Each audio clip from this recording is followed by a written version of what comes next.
In the summer of 1922, a young man stood quietly outside the grand gates of the Cecil Hotel in Shimla. The mountain air was crisp. The sound of distant carriages echoed through the hills, and the boy's worn shoes and nervous eyes revealed a long road of struggle behind him. His name was Mohan Singh Oberoi, only 23 years old, recently married, and the father of a newborn daughter. All he wanted was a small job, a chance to prove himself. But the hotel's guard looked him up and down, frowned at his simple clothes, and barred him from entering. "You can't come in here," the guard said coldly. Mohan stood silently for a moment. Then, instead of walking away, he smiled faintly and waited outside the hotel gates, watching people go in and out. He waited for hours, until the hotel manager stepped out. Gathering all his courage, Mohan walked up to him. "Sir," he said in fluent English, "I'm looking for a job. Do you have a vacancy at the Cecil?" The manager paused. The boy's English surprised him. There was confidence behind those humble clothes. After a brief conversation, the manager decided to give him a chance. The very next day, Mohan Singh Oberoi joined the Cecil Hotel as a clerk, earning 50 rupees a month. But this was no ordinary beginning. To Mohan, the hotel was a universe, a living, breathing system of precision, grace, and luxury. His main duty was to manage the coal supply that heated the hotel's boilers. One night, as he watched the staff throw away piles of coal dust, an idea sparked in his mind. He began molding that dust into small coal dust balls, realizing they burned longer and slower, saving fuel overnight. The next morning, the water was still hot, and the hotel had saved a fortune. His manager was impressed. Mohan's salary increased, and so did his responsibilities. Soon he was assisting with typing, documentation, and guest relations.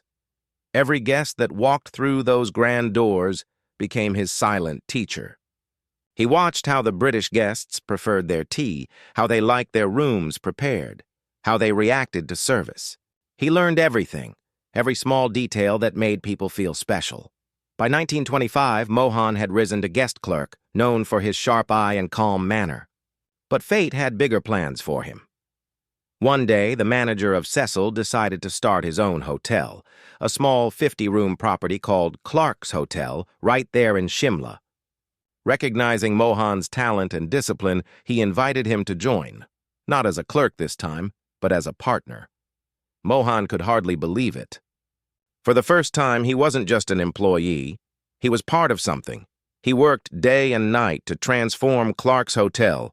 He renovated the interiors, polished the floors, and upgraded the bar to attract young government officials. His wife, Ishran Devi, managed the supplies personally to ensure quality. Together, they turned the small hotel into a thriving business. But just as everything seemed perfect, tragedy knocked again. The manager's wife fell seriously ill. Unable to stay in India, the manager decided to sell the hotel for 20,000 rupees and return to England. Mohan was heartbroken. His dream was slipping away. He had no savings, no assets, only faith. That night, Ishran Devi removed her jewelry, every bangle, every necklace, and sold it to raise money. Still, it wasn't enough. Mohan borrowed the rest on high interest from a village moneylender. It was a massive risk, but he had only one belief: hard work never fails. At 34, Mohan Singh Oberoi became the owner of Clark's Hotel. He and Ishran worked relentlessly, living frugally and reinvesting every rupee into the business. Within 2 years, he had repaid all his loans. His sharp English skills helped him communicate with elite guests, and soon Clark's Hotel became the talk of Shimla. But Mohan wasn't the kind of man who stopped at success. He had seen the world from the bottom. Now he wanted to reach its very top. In 1937, he heard about a legendary hotel in Calcutta, the Grand Hotel, which had shut down after a tragic typhoid outbreak. Once the pride of the city, it now lay abandoned, covered in dust and silence. Most people avoided it, but Mohan saw something different, an opportunity. He took the hotel on lease for 8,000 rupees a month, borrowing again to finance renovations. When he first entered the building, his heart sank. Broken furniture, peeling walls, a thick layer of grime everywhere. But instead of despair, He rolled up his sleeves. He personally led the cleanup operation. Chandeliers were polished, marble pillars repaired, mirrors replaced. He rehired the old staff, cooks, porters, cleaners, people who knew the hotel better than anyone. But he knew the building's beauty alone wouldn't be enough. The fear of disease had destroyed its name. So Mohan decided to rebuild its reputation from scratch. He replaced every pipe and water tank, ensuring absolute hygiene. Every morning he inspected his staff personally, checking their nails, uniforms, and cleanliness. Slowly, people began to trust the Grand Hotel again. And soon, the once abandoned palace of hospitality was alive again. Music echoing through the halls, laughter returning to the rooms. Then came World War II. Calcutta became a major base for Allied forces, and the British Army began taking over hotels to house soldiers. The Grand Hotel was next on their list. Losing it would have meant bankruptcy for Mohan. So he did what he always did. He thought creatively. He approached the British general and said, "Sir, if the army manages everything itself, it will cost 12 rupees per soldier per day. Let me handle it for 10. The general agreed. But now Mohan had to make the impossible work. He replaced the luxurious interiors with durable, simple furniture. King-sized beds were swapped for army cots. Luxury services were removed, dormitories were created in corridors, and soon the 1,400-capacity hotel was housing over 4,000 soldiers. Revenue skyrocketed. The Grand Hotel was earning 40,000 rupees per day. By the end of the war, Mohan had paid off all his debts and made a fortune. When peace returned, he restored the hotel's grandeur, and with it, his reputation as the visionary of India's hospitality industry. By the 1950s, Mohan Singh Oberoi had one dream: to build a chain of world-class hotels across India.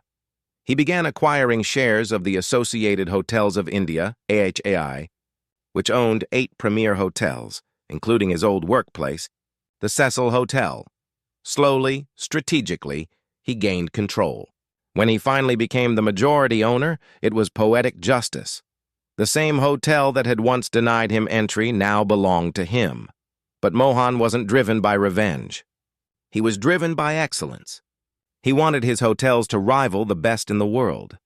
In 1952, he embarked on a world tour, staying in luxury hotels like the Dorchester in London, the George V in Paris, and the Hilton in Puerto Rico. He carried a small notebook and pen, taking notes on everything: kitchen layouts, service protocols, decor, menus, staff behavior. After visiting 25 hotels in 3 months, he returned to India with hundreds of pages of notes.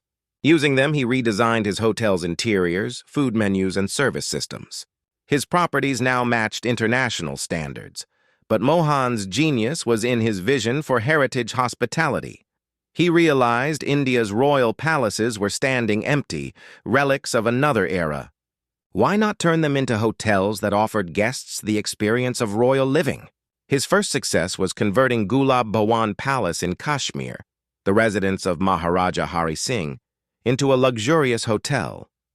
It became India's first true palace hotel, setting a new benchmark for heritage tourism.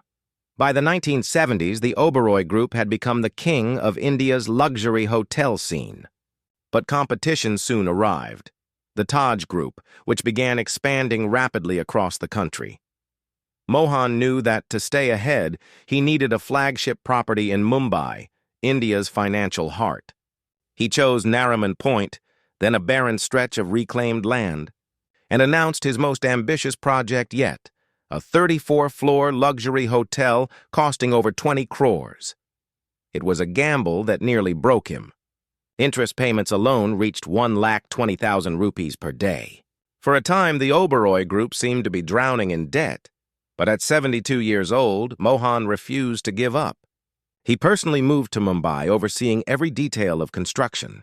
After 6 months of relentless work, the magnificent Oberoi Hotel Mumbai opened in 1973. Then came another crisis, the emergency of 1975. Tourism collapsed. The economy slowed, and hotel occupancy plummeted. Once again, the Oberoi empire was on the brink. But Mohan had learned to turn crises into opportunities. During this period, civil war broke out in Lebanon, driving wealthy Arab travelers to seek new destinations. Mohan acted fast. He trained 200 staff members in Arabic, translated room directories and menus into Arabic, and added Middle Eastern dishes to the hotel menu. Within months, the Oberoi in Mumbai became the first choice for Arab guests. The strategy worked brilliantly. The group paid off all debts and soared to new heights. Decades later, when journalists asked Mohan Singh Oberoi the secret of his success, he said softly, "We should never accept anything that is second best." That single philosophy defined his entire life, from a rejected clerk outside the gates of a hotel to the founder of one of the world's most prestigious hospitality empires. Today, with 32 luxury hotels across the world, the Oberoi Group stands as a symbol of India's elegance and excellence. And behind it all is the story of a man who once waited outside a hotel gate, dreaming not of riches, but of a chance. A man who proved that no job is too small, and no dream too big. This is not just the story of Mohan Singh Oberoi. It's the story of faith persists.